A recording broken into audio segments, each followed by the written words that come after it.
இப்படிலாம் நடந்துருச்சுடா, ஏசப்பரவங்களை இவ்வளோ அன்பு வச்சிருக்காரு, இதை நினைச்சு பல தடவை அழுதுட்டேன். நான் அழுததே கிடையாது, ஆனந்த கண்ணீராக வருது. அதுவா ஏசப்பா என் மேலே இவ்வளோ பாதமாக வச்சுருக்கீங்களே, இது எனக்கு முதையே தெரியாமல் போச்சு அப்படின்ட்டு ஒரு சிக்கு போகிறப்ப கூட அது ஆட்டோமேட்டிக்காக அழுக வந்துடும். நார்மலாக தான் இருப்பேன், ஆனால் அழுக மட்டும் வந்து இருக்கும். இது எதுக்கு வருதுன்றது அந்த ஆனந்த கண்ணீர் மாதிரி அது ஒன்று. இப்போ இதே ஆசீர்வாதத்தை ஒவ்வொரு ஆளும் பெறணும். இப்போ நம்ம வசனத்துக்குள்ளே போயிடும், சாட்சிகள் முடிஞ்சிருச்சு. இப்போ ஒவ்வொரு ஆளும் சாட்சியாக நிற்கணும். இப்போ அதுக்காக என்ன செய்ய போகிறோம்? அவர் எனக்கு என்ன சொன்னது நான் அதை அப்படியே உங்கள்கிட்ட சொல்லிடுறேன், ஓகேங்களா? அவர் மித்ததை நீங்களும் அவரும் கிரிகைகள் தானாக நடக்கும், ஓகேங்களா? ஆதியாகமம் 26ஆம் அதிகாரம் 12ஆம் வசனம்.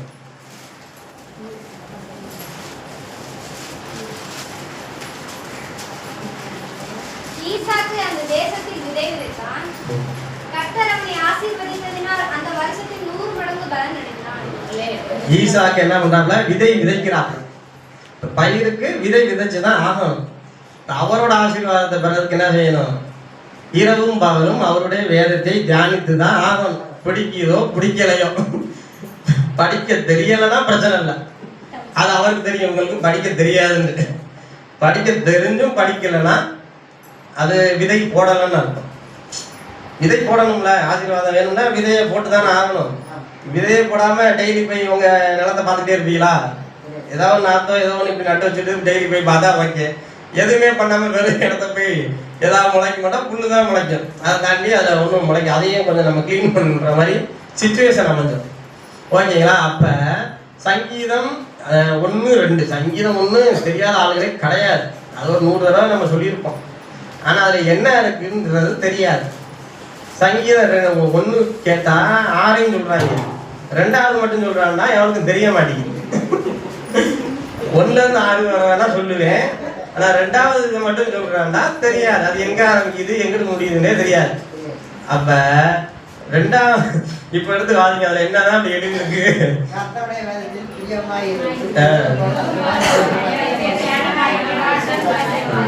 இந்த விதையை யார் போடுறது? எல்லா கிறிஸ்தவர்களும் தன்னோட மகன்ல சின்ன பிள்ளையிலேயே போட்டுருவாங்க. சங்கீதம் ஒரு சின்ன பிள்ளைக்கு என்ன சொல்லி கொடுப்பாங்க? ஃபர்ஸ்ட் எடுத்தோடனே சங்கீதம் 1 தான். அதை தாண்டி தான் நீ மித்த எல்லாமே. சங்கீதம் 1 ஃபர்ஸ்ட் படி, அப்புறம் சங்கீதம் 23க்கு வா, அப்புறம் சங்கீதம் 91க்கு வா. இதுதான ஸ்டெப் பை ஸ்டெப்பு. அப்ப சங்கீதம் 1லேயே எல்லாம் முடிஞ்சு போச்சு. துன்மார்க்கருடைய அவங்க கூட யாருமே சேராத, இரவு பகலும் பைபிளை வாசி, புரியுதோ புரியலையே வாசித்துக்கிட்டு நீ பாட்டுக்க.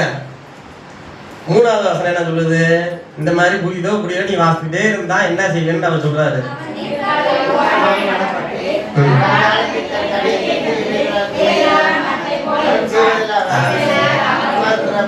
அது 2-3 சொல்லுவான்.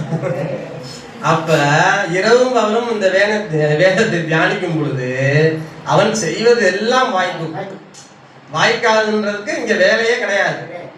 ஏன் வாய்க்கலைன்னா இங்க விதையே போடலாம். விதை போட்டு இத்தனை வருஷமா போட்டு பலன் கொடுக்கலன்னா, இந்த சவுக்கு மரம், இந்த பெரிய சந்தன மரம்லாம் இருக்குல்ல, அதெல்லாம் பல வருஷம் கழிச்சு தானே வளரும். ஆனால் விலை ரொம்ப அதிகம்.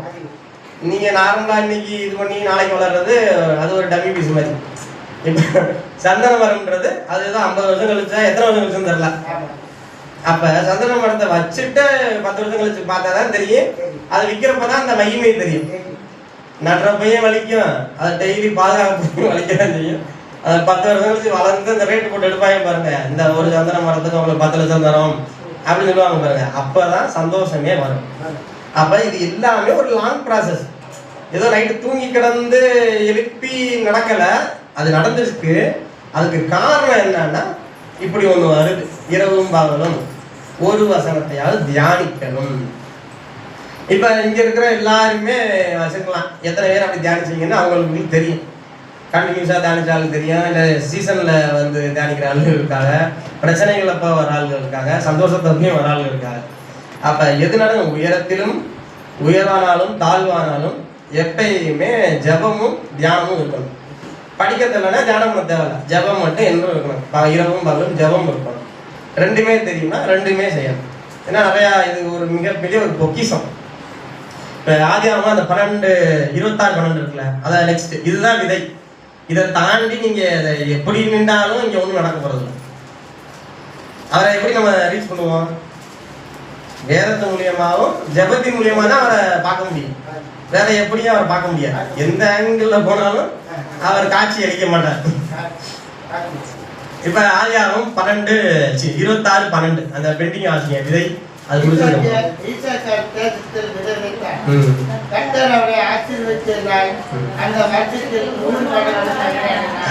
அவன் அந்த விதையை போட்டதை அவர் பார்த்துட்டாரு. அது பொறுமையா காத்துட்டு இருந்திருப்பான்ல, அந்த வளர வரைக்கும் காத்துட்டு இருந்திருப்பாங்கல்ல, டெய்லி தோண்டி தோண்டி பார்த்துட்டு இருப்பானா? கிடையாது. அவர் மேல நம்பிக்கையா இருந்து இது ஒரு நாள் வளரும், வந்து நமக்கு 100 கனி தரும் நினைச்சிருப்பான். ஆனா 100 மடங்கு ஆசீர்வாதத்தை தரப்போகுதுன்னு அவனும் நினைச்சு பார்த்துக்க மாட்டாப்ல. யாரு? ஈசா. ஆனா அவர் கரெக்டா பண்ணாரு. அந்த 100 மடங்கை யாருக்கு வந்தது? கர்த்தர் வந்துட்டார். அவருக்கு 100 மடங்கு ஆசீர்வாதத்தை கொடுத்தாரு. அதுக்கு அடுத்த வசனம் 13வது வசனம். அவன் ஐஸ்வர்யவானாகி வர வர விருத்தி அடைந்து மகா பெரியவனானான். ஐஸ்வர்யம் அந்த 100 மடங்கு ஆசீர்வாதம் தான் என்ன ஆக போகுது? என்னென்னமோ நடக்க போகுதுன்னு அர்த்தம். 100 அதிக லாபம் வந்தா என்ன செய்வீங்க? நீங்க ரொம்ப அதிகமான லாபம் தான் என்ன செய்வீங்க? ரொம்ப சந்தோஷம். எல்லாம் உங்க மாந்தோப்ப ஏதோ ஒன்று வச்சிருப்பீங்கல்ல, இல்ல ஏதோ வேலைக்கு போவீங்க, ஏதோ ஒன்று பண்ணுவீங்கல்ல, ஏதோ ஒரு தொழிலோ இல்ல வேலையோ ஏதோ ஒன்று அந்த இதுல உயர்வாகி மாசம் 1 லட்ச ரூபா 10 லட்ச ரூபான்ற லாபம் வந்து என்ன செய்வீங்க? நன்மை செய்ய ஆரம்பிச்சுவீங்க. நீங்களும் உயர ஆரம்பிச்சிருவீங்க. ஓகேவா? அப்ப எப்படி உயர்றான்? மகா பெரியவனாகிறான். பெரியவனாகல, ஐஸ்வர்யனாகல, மகா பெரியவன். நார்மல் பெரியவன் வேற, மகா பெரியவன் வேற. இப்ப இதையே நம்மளும் சுதந்திரிக்கணும். அதுக்கு என்ன பண்றது? வேதத்தையும் என்ன செய்யணும்? வேதத்தையும் பிரேயரும் பண்ணணும். இப்ப இது 2 பண்றதுனால நமக்கு என்ன கிடைக்க போகுது? இது 2 பண்ண ரெடி. என்ன இது நடக்கும்? 2க்கு நடுவுல ஒண்ணு இருக்கும்ல, நம்மளை சுத்திகரிக்கிறது. அதே தான் யூதா 20. அதுலதான் எல்லாமே நிக்குது. யூதா 20 தாண்டி தான் எல்லா பக்கமும் வரணும். நீங்களும் பிரியமானவர்களே, உங்கள் மகா பரிசுத்தமான விசுவாசத்தின் மேல் உங்களை உறுதிப்படுத்திக் கொண்டு பரிசுத்த ஆவிக்குள் ஜெபம் பண்ணி அப்படியே 20 அன்பிலே உங்களை காத்துக்கொண்டு நித்திய ஜீவன் தேர்வாக நம்முடைய கர்த்தராகிய இயேசு கிறிஸ்துவின் இரக்கத்தை தர காத்திருந்தார். என்ன சொல்றாரு? மகா பரிசுத்தையும் காத்துக்கொள்ளணும், மகா விசுவாசமாகவும் இருக்கணும். இருந்தோம்னாலே பரிசுத்தாவே நமக்குள்ள வந்துடுவார். இது 2 மகா விசுவாசமும் மகா பரிசுத்தமும் நமக்குள்ள இருந்துச்சுன்னா பரிசுத்தாவே நமக்குள்ள வந்துடுவார். அவர் நமக்குள்ள வரும் பொழுது நம்ம ப்ரேயர் பண்ணி நம்ம தேவையில் எல்லாத்துக்கும் நல்லா பொறுமையுடன் காத்திருந்தா, இந்த ஈசாக்கு விதை போட்டு 100 மடங்கு வந்துச்சு பாருங்க, அதே மாதிரி ஒவ்வொரு ஆளுக்கும் அவர் கொடுக்க ரெடியா இருக்காரு. வாங்குறதுக்கு யார் யார் ரெடியா இருக்கீங்கன்றத முடிவு பண்ணி வச்சுக்கோங்க. இல்லைன்னா இன்னையில இருந்து ஸ்டார்ட் பண்ணுங்க. நான் இப்பதான் நான் கரெக்டாக தான் பண்ணிக்கிருக்கேன்னா பிரச்சனையே எல்லாம் உங்களுக்கு ரெடியா இருக்கு. வந்து வாங்கிட்டு போயிட்டே ஏடிஎம்ல இருந்து சொல்ல கூட வருங்களா நோட்டு, அந்த மாதிரி ரெடியா இருக்கு, வாங்கிட்டு போயிட்டே இருக்கலாம். இல்லை ரெடி இல்லை அப்படின்னா இன்னையில இருந்து ஆரம்பிக்கலாம். ஒன்றும் பிரச்சனை இல்லை. நாட்கள்லாம் இன்னும் இருக்கு. உடனே ஒரு வாரத்தில் கூட அவர் மீட் பண்ணலாம். நீ நைட்டு கூட உங்களை வந்து மீட் பண்ணலாம். ஆசீர்வாதத்தை அவர் தர எப்பயுமே ரெடியாக தான் இருக்கார். நம்ம தான் அவருக்கு ஒத்து போறது இல்லை. என்ன சொல்றீங்க? இப்ப மகா விசுவாசம்.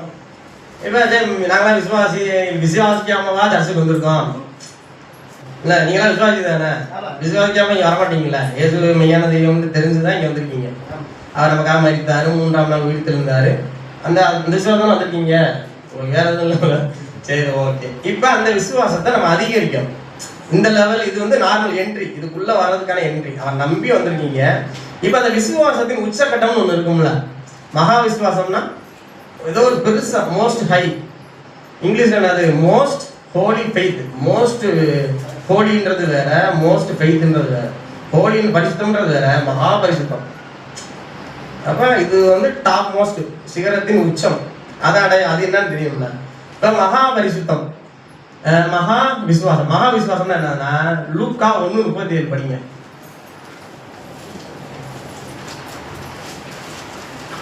ரெண்டும் உச்சகட்டத்துல போனா தானே சரி வரும். ஆசீர்வாதம் நிறைய வேணும்ல, கொஞ்சமா வேணுமா? தேவனால் கூடாத காரியம் ஒன்றும் இல்லை. ஒன்றும் இல்லைன்னா என்ன இல்லை? எதுவுமே இல்லை. உங்க ஊருக்கு கடல் வேணும்னாலும் ஒரு 10 நேரம் முட்டி போட்டு ப்ரேயர் பண்ணுங்க, கடல் வந்துடும். நீ பாரு ஜாலியா மீனும் பிடிக்கலாம், எதுவும் பிடிக்கலாம். வருமா வராதா? எதுனா வரும்? விசுவாசத்துல வரும். யாரு அந்த வரவைப்பா கடல்ல உங்க ஊருக்கு? ஏசப்பா வர வச்சுருவாருல. ஓகே, இந்த மலையை பார்த்து பேருந்து போனா போயிருமா போகாதா? யானை கதை இருக்குமா இருக்காதா? நாளைக்கு இருக்குமா? இருக்காது. உங்களுக்கு வேணும்னா அப்படி பண்ணுங்க, இல்ல அது அங்கேயே இருக்கட்டும்னா வேணாம், நம்ம வேற நம்மளை பார்த்துக்குருவோம். ஓகே. ஆனா 10 மணி நேரம் ப்ரே பண்ணலாம். 10 மணி நேரம் முட்டி போட்டு ப்ரே பண்ணி முடிச்சதுக்கு அப்புறம் போய் யானை கசத்தை பாருங்க இருக்கா இல்லையான்றது அவருக்கு இருப்பார், இல்லைன்னா அவர் அங்க இருப்பார் உங்களுக்காக. போய் அங்க போய் பார்க்க முடியும். ஓகேவா? இது மகா பரிசுத்தம், மகா விசுவாசம். மகா பரிசுத்தம்னா என்ன? அது ஒண்ணு இருக்குல்ல, அது எபேசியர் 4:27. தேவனால் கூடாத காரியம் ஒன்றும் இல்லை என்பதை நம்ம இருதயத்துல நல்ல ஆணித்தரமா எழுதி வச்சுக்கிறோம். பிசாசுக்கு இடப்படாமலும் இருந்தால், பிசாசுக்கு இடம் கொடுக்காமல் இருந்தாலே அதுதான் மகா பரிசுத்தம். பிசாசானவன் என்ன செய்வான்? ஏதாவது ஒரு வழியில பொய் வழியாவோ, பெரிய பெரிய விஷயங்கள் இருக்கு, சின்ன சின்ன விஷயங்கள் இருக்கு, அவன் நமக்குள்ள நுழையிறது. குடிகார வழியா நமக்கு நுழைவான், தவறுகள், நம்ம வேசித்தனம், விபச்சாரத்தனம், நம்ம நிறைய விஷயங்கள் இருக்கு தெரியுமா? A to Z நிறைய தவறுகள் இருக்கு. சின்ன தவறு, பொய் சொன்னாலும் வருவான், கெட்ட வார்த்தை பேசினாலும் வருவான். நம்மளை அறியாம கெட்ட வார்த்தை பேசினாலும் நம்மளா பேசுவோம். ஆவியானவர் நமக்குள்ள இருந்தா கெட்ட வார்த்தை வருமா? வராது. அப்ப அது யாரு இருந்தா வரும்? இல்ல, கெட்ட வார்த்தை யாரு இருந்தா வரும் நமக்குள்ள? பிசாசு இருந்தா வரும். யார் யாரெல்லாம் அப்சர்வ் பண்ணிக்கோங்க, உங்களுக்குள்ள யாரு இருக்கான்னு தெரிஞ்சுக்கோங்க. தெரிஞ்சுக்கிட்டா எல்லாம் ரூட்டு கிளியரா போகும். 1 யோவான்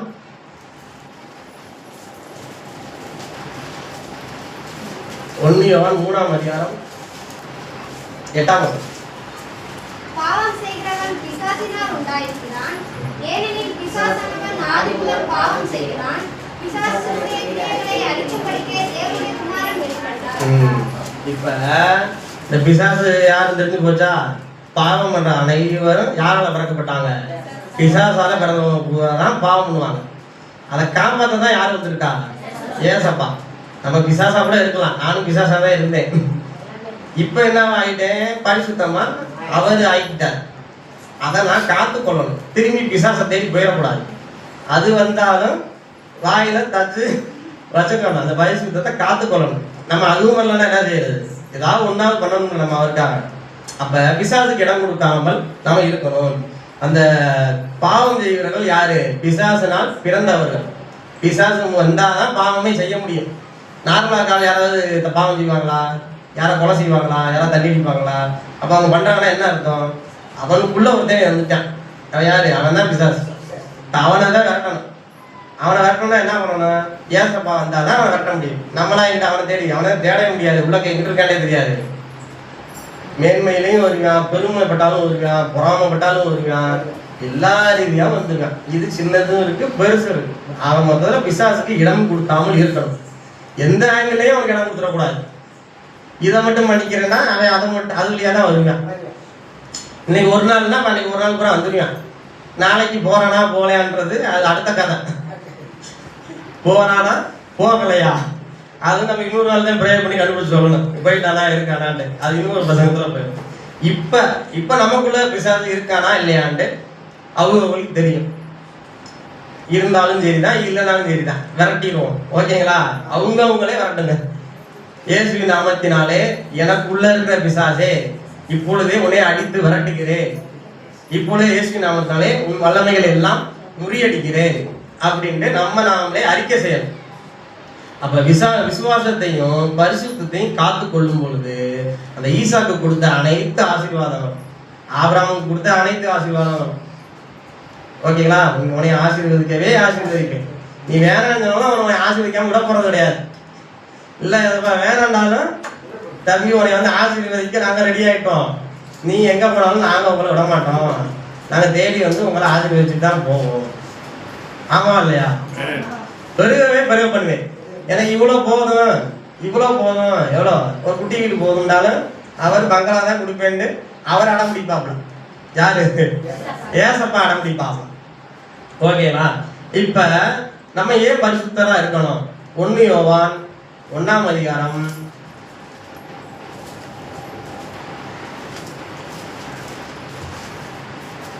8 படிங்க. நமக்கு நமக்கு பாவமே இருப்போமானால் நம்மை நாமே வஞ்சிக்கிறோம் இருப்போம். சத்தியம் நமக்குள் இராது. நம்ம நல்லவே நம்மளாம் நினைச்சுக்க வேண்டியதான். என்னை மாதிரி ஒரு நல்லவன் யாருமே கிடையாதுன்னு யார் நினைக்கணும்?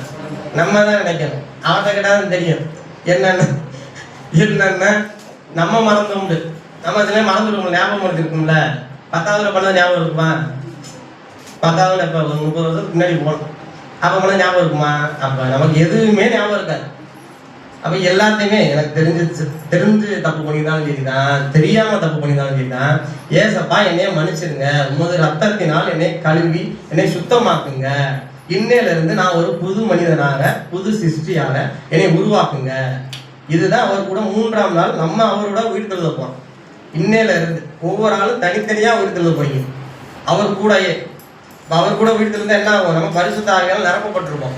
பரிசுத்த ஆவியால் நிரப்பப்படும் பொழுது நம்மளுடைய ஆசீர்வாதங்களுக்கு அளவே இல்லை, நம்ம சந்தோஷத்துக்கு அளவே இல்லை. அப்ப ஒரு ஆளுக்கு என்ன வேணும்? சந்தோஷம், நிம்மதி, சமாதானம். சந்தோஷம், சமாதானம், பணம், சுகம். இது 4 வேணுமா? இல்ல ஏதாவது ஒண்ணு மட்டும் வேணாமா? 4 வேணும். பணம் மட்டும் எல்லாமே இருக்கும்னு வச்சுக்கிறீங்களா? 4 வேணும். சரி, சுகத்தை மட்டும் எடுத்துருவோமா? வேணாம். நிம்மதி மட்டும் எடுத்துருவோமா? ஒரு 1000 கோடி தரோம், நிம்மதி மட்டும் எடுத்துருவோமா? வேணாம். வேற என்ன? சந்தோஷத்தை எடுத்துருவோம், மித்த எல்லாத்தையும் தந்துருவோம். வேணுமா? வேணாம். அப்ப 4 வேணும். இப்ப இந்த 4 யார் தருவா? நான் தர முடியுமா? இல்ல எங்க அம்மா அப்பா தர முடியுமா? அவர் மட்டும்தான் தர முடியும். ஓகேவா? அவர் மட்டும்தான் இந்த சந்தோஷத்தை தரவே முடியும். அவர் இந்த 4ஐயும் தர முடியும். ஒண்ணு மட்டும் வச்சுட்டு எதுவும் செய்ய முடியாது. ஒண்ணு போச்சா எல்லாம் போச்சு. அப்ப இந்த 4ஐயுமே அவர் மட்டும்தான் தர முடியும். அப்ப அவர் நமக்குள்ள இருக்கணும், அவராதே தேடணும். வேற யாராவது தேடுறதுக்கு அவசியமா? வேற யாரையுமே தேட தேவையே கிடையாது. அவங்க நம்மளை தேடி வந்துடுவாங்க. நம்ம அவரை தேடிக்கிட்டு இருந்தோம்னா, யாரை? ஏசப்பாவை நம்ம தேடிக்கிட்டு இருந்தோம்னா, மித்தாளுக்கு கூட நம்மளை தேடிக்கிட்டு இருப்பாங்க. எங்க போனாரு இவரு? அது மாறி மகா பெரியவனா ஆயிடுவாங்க. ஈசாக்கு எப்படி மகா பெரியவனா ஆகல, மகா பெரியவனா ஆயிட்டார். அது ஆக்குனது யாரு? அதுவும் ஏசப்பாரு. எல்லாமே ஏசப்பாரு. ஆதியும் அவர் தான், அந்தமும் அவர் தான். அப்போ 1 பேதுரு 1ஆம் அதிகாரம் 14, 15, 16. இந்த கூடாரத்தில் நான் இருக்கும் அளவும் 1 பேதுரு. நீங்கள் முன்னே உங்கள் அறியாமையினாலே உண்டான இச்சைகளின்படி நீ நடவாமல் கீழ்ப்படிந்த பிள்ளைகளாய் இருந்து உங்களை அழைத்தவர் பரிசுத்தராய் இருக்கிறது போல நீங்களும் உங்கள் நடக்கைகள் எல்லாவற்றிலேயும் பரிசுத்தராய் இருங்கள். நான் பரிசுத்தர், ஆகையால் நீங்களும் பரிசுத்தராய் இருங்கள் என்று எழுதி. இப்ப நமக்கு ஒரு கேள்வி இருக்கும். நம்ம மட்டும் நல்லவனா இருந்துட்டு உலகமே நல்லவனா இருக்கு, நம்ம மட்டும் இருந்து என்ன செய்ய, என்ன கொண்டு போக போறோம்? ஒன்றும் கொண்டு போக போறது கிடையாது. ஏன் நம்ம பரிசுத்தமா இருக்கணும்னா, நம்மளை தேர்ந்தெடுத்தவர், நமக்குள்ள வரப்போறவர், அவர் பரிசுத்தவர். அவர்கிட்ட எந்த குற்றமும் கிடையாது. குற்றம் இல்லாத ஒரே ஆள்னா அது இயேசு மட்டும்தான். அப்ப அவரை தானே நம்ம தேடிக்கிருக்கோம், அவர் தான் நமக்குள்ள வரணும்னு நம்ம பிரயாசப்பட்டுருக்கோம். வேற யார் வரணுமா? வேற யார் வந்தா இங்க குடும்பம் கெட்டு போயிடும். அப்ப அவர் மட்டும்தான் நமக்குள்ள வரணும். வேற வேற நிறைய சுத்துறதுக்கெல்லாம் அதெல்லாம் வந்தா எங்க போய் முடியும்னே தெரியாது. இந்த கதை எங்க ஆரம்பிச்சு எங்க முடிய போகுதுன்னே தெரியாது. அப்படி பல கதை முடிஞ்ச கதையெல்லாம் இருக்கு, முடிஞ்சிருச்சு. இப்ப நமக்கு யாரு வேணும்? அவரு. அப்ப அவர் வந்து பரிசுத்தர். நான் பரிசுத்தர். உனக்குள்ள வரணும்னா நீ பரிசுத்தமா இருந்தாதான் என்னால வர முடியும். சாக்கடைக்குள்ள என்னை எப்படி நீ கூப்பிடுவான்? சாக்கடைக்குள்ள நான் எனக்கு என்ன வேலை, அவருக்கு என்ன வேலை? சாக்கடைக்குள்ள அவர் வர முடியுமா? நம்ம சாக்கடைக்குள்ள இருக்கனால அவரையும் பிடிச்சி இழுக்க முடியுமா? அப்ப நம்ம இந்த சாக்கடையை விட்டு வெளியே வந்து கிளீன் ஆயிட்டு நம்ம பரிசுத்தம் ஆயிட்டு நீங்க பரிசுத்த ஆவியானால எனக்குள்ள வாங்கினா அவர் வராம போயிடுவாரா? கண்டிப்பா வந்துடுவார். அப்ப பரிசுத்தத்தோட எல்லாம் தெரிஞ்சு போச்சு. பரிசுத்தமா எல்லாம் தெரிஞ்சு போச்சு. எந்த தவறும் இல்லாம பிசாசுக்கு இடம் கொடுக்காமல் நம்ம காத்து கொள்றது மட்டும்தான் பரிசுத்தம். அந்த பரிசுத்தம் எங்க இருக்கோ அங்க பரிசுத்த ஆவியானவர் வருவார். இது ஒண்ணு இருக்கும். விசுவாசம். தேவனால் கூடாத காரியம் ஒன்றும் இல்லை என்பதை விசுவாசிக்கும். ஓகேங்களா? 100க்கு அதிபதி ஒரு விசுவாசம் பார்த்தீங்களா அப்படின்னு ஒரு வார்த்தை மாத்திரம் சொல்லும். அப்ப மத்தேயு 8:8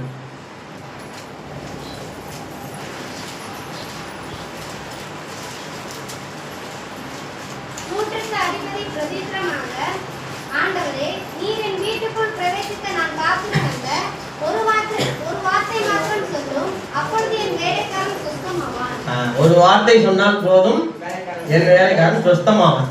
அவன் வேலைக்காரன் எங்கேயோ இருக்கான், இவரு எங்கேயோ இருக்கான்.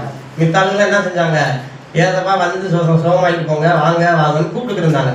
இவன் ஒரு ஆள் தான் என்ன பண்ணாப்புல, நீங்க வரவும் வேணாம், அதுக்கு நான் பாயம் இதுவும் கிடையாது, பாத்திரமும் கிடையாது, நீங்க இருக்கிற இடத்துல ஒரு வார்த்தை மட்டும் சொல்லுங்க, நீங்க சொல்றப்ப அங்க வேலை முடிஞ்சிடும், நீங்க வந்து பண்றதுக்கு அவசியம் இல்லை. ஏன், உங்களால கூடால காரியம் ஒன்றும் இல்லை என்பது எனக்கு நல்லா தெரியும். யாருக்கு நல்லா தெரியும்? நூற்று அதிபதிக்கு நல்லா தெரியும். அவர் தெரியாம இந்த வார்த்தை சொல்லியிருப்பாரா? சொல்லியிருக்க வாய்ப்பே கிடையாது. அப்ப தேவனால் கூடாத காரியம் ஒன்றும் இல்லைன்றது யாருக்கு தெரியுது? நூற்றுக்கு அதிபதிக்கு தெரிஞ்சிருக்கு. அதனால சொல்றாரு. இப்ப அந்த வார்த்தை நமக்கும் தெரிஞ்சா நம்ம என்ன செய்வோம்? நம்மளும் அதே தான் சொல்ல போறோம். அவர் வந்து செய்வாரா மாட்டாரா? அவர் நல்லா நீட்டா வந்து செஞ்சுட்டு போயிடுவார். அவர் வரணும்னு அவசியம் இல்லை, நமக்குள்ளதான் இருக்காரு. எல்லாத்தையும் கரெக்டா பண்ணிடுவார், எல்லாத்தையும் மாத்திடுவார், எல்லாத்தையும் தலைகீழா மாத்திடுவார். அந்த 8:10 படிங்க. இயேசு இதை கேட்டு ஆச்சரியப்பட்டு நமக்கு பின் செல்லுகிறவர்களை நோக்கி, இஸ்ரவேலருக்குள்ளும் நான் இப்படிப்பட்ட விசுவாசத்தை காணவில்லை என்று மெய்யாகவே உங்களுக்கு சொல்கிறேன். இயேசு இதை கேட்டு என்ன பண்றாரு? ஆச்சரியப்படுறாரு. ஆச்சரியம்னா என்னது? அதிர்ச்சி இல்ல, ஆண் வாய புழக்கிறது. ஆமென். அதான் ஆச்சரியம். இது புறா யாரு ஆச்சரியப்படுறாங்க? யாரை பார்த்து? மூன்று எல்லாரும் ஏதமா பார்த்து ஆச்சரியப்பட்டு இருந்தாங்க. ஆனா அவரையே ஆச்சரியப்பட இங்க ஒருத்தர் வச்சிட்டேன். யாரவே? அவன் நூற்று ஏசப்பாக்கி ஆச்சரியமாயிடுச்சு. வேணாடா நம்ம மேலேயே இப்படி ஒரு பெரிய குண்டை தூக்கி போறான், நம்ம கிட்ட நம்மகிட்டே போறான்ற மாதிரி. நான் தேவனால் கூடாத காரியம் ஒன்றுமே நான் தான் சொன்னேன், அதையே ஏன்ட்டே சொல்லிவிட்டான். உங்களால கூடாத காரியம் ஒன்றும் இல்லை, நீங்க வரலாம் வேணாம், நீங்க அங்க இருந்தே சொன்னா போதும், இங்க வேலை முடிஞ்சிடும், எதுக்கு நீங்க டைம் வேஸ்ட் பண்ணிக்கிருக்கீங்க. அப்ப அவர் என்ன சொல்றாரு? அவர் ஆச்சரியப்பட்டு இஸ்ரவேலர்களுக்குள்ளும் இப்படி ஒரு விசுவாசத்தை நான் பார்க்கவே இல்லை. இஸ்ரவேலர் யாரு? அவர் தேர்ந்தெடுத்த, அவர் தெரிந்து கொண்டாங்க, அவரோட சொந்த பிளட் அந்த லைன்ல வந்தது. அவங்கதான் இஸ்ரவேலர்கள். அவங்களுக்கே இந்த விசுவாசம் இல்லை. அவர்களே முறுமுறுத்துக்கிட்டு 40 நாள் போறத 40 வருஷமா மாத்திட்டாங்க. யாரு? அவங்க வாயாலே மாத்திக்கிட்டாங்க. ஆனா இவன் என்ன பண்ணிட்டான்? ஏசப்பாவே ஆச்சரியப்பட வச்சுட்டான். ஏசப்பாவே ஆச்சரியப்பட வச்சுட்டான். இப்ப நமக்கு இந்த 2 விஷயங்கள் தேவைப்படுது. பரிசுத்தமாகவும் இருக்கணும், விசுவாசமாகவும் இருக்கணும். இதை காத்து கொள்றதுக்கு தான் பைபிள் படிக்கணும், பிரேயர் பண்ணணும். எப்பொழுது? இரவும் பகலும். இரவு உண்டா நைட்டு, பகல் உண்டா காலை. இப்ப 2 வேலையும் பண்ணணும். தினந்தோறும் நான் சொல்லலை, டெய்லி எனக்கு தூங்கணும்னு சொல்லலாம். இரவும் பகலும். நீ மதியம் மட்டும் படிச்சு ஓடி போயிடுவேன், காலையிலையும் எந்திரிச்சோடனே வந்து படி, நைட்டு எல்லா வேலையும் முடிச்சுட்டு நைட்டு தூங்குறப்பையும் என்னே தேடு. ஏன் என்னை தேடுறேன்? ஆதியும் நான் தான், அந்தமும் நான் தான். ஒரு நாளைக்கு ஆதின்றது காலை, அந்தம்ன்றது இரவு. அவர் 2 நேரமும் என்னை தேடணும். ஏன்? நான் தான் அந்த உலகத்தை படைத்த தேவன், உன்னோடு கூட இருந்து பெரிய காரியங்களை செய்ய போகிற தேவன். அப்பனா நீ என்னையதான் தேடி ஆகணும். உனக்கு பிடிக்குதோ பிடிக்கலையோ தேடிதான் ஆகணும். இல்ல வேணாண்டா, அவரும் வேணான்னு சொல்லிடுவாரு. ஆமென். இந்த விசுவாசத்தை பரிசுத்தத்தை நம்ம காத்துக்கணும். அவ்வளவுதான்.